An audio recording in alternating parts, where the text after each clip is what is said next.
drawing strong reaction from both sides of the aisle. Some lawmakers calling for more transparency from the FBI about the reason for the search and what they found. Joining us live now to talk about that is Congressman Mike Turner. You've been one of those voices to talk about more transparency. Attorney General Merrick Garland spoke last week. What did you find out about what he had to say, or any information or briefings you've received since? What did you think about what he had to say? Well, everyone is very concerned because obviously he had other options besides raiding Mar-a-Lago and spending 9 hours there. And to take that option, the most intrusive, invasive option that we give, you know, our judicial, our crime fighting, our enforcement arm, he's going to have to at least have a high standard of an imminent national security threat. And it seems questionable if that's the case. They got the subpoena on Friday, they went on Monday. This has been going on for several months, well over a year.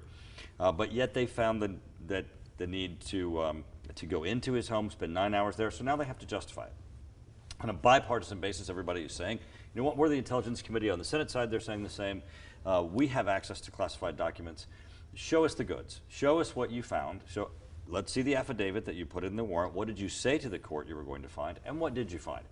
And let's make certain that we don't have an abuse of discretion here, and because this is unprecedented, to have someone raid the political rival of the sitting president, and certainly a former president's home. Well, it rises to a higher level of standard. Would it also be unprecedented then for a former president to have what may be in those boxes? Again, we don't know what's in those boxes yet, right? We have no idea. We don't know if there is classified, secret, or top secret information. There could be, there could not be. So we don't even know what's in there yet, correct? Correct, which is why we're saying show us the goods. Now, we do have precedent of this in the past, actually, because former President Bill Clinton, who had Hillary Clinton, who was in his home when she was Secretary of State, had his own her own computer system that had classified data transferring through it.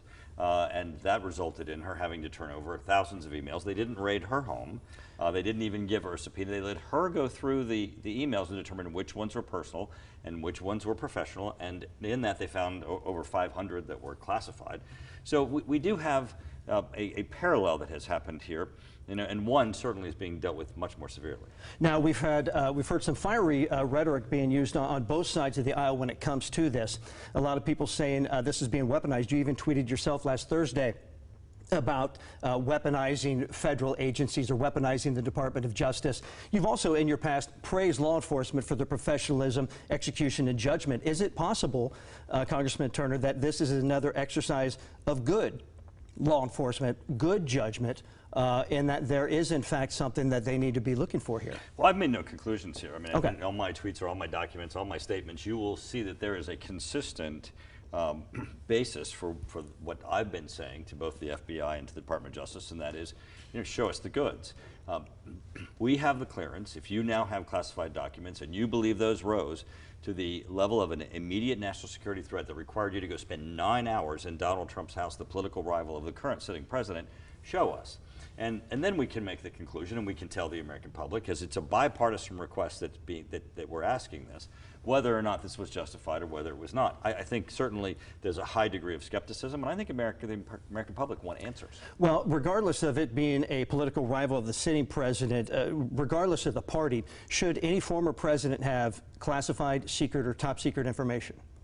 Well, I mean, they have access to that information sometimes, and also they have to be read into a classification. And we don't know what is in these documents. The president, former president, says that they were declassified before they left. We do not know what these documents are.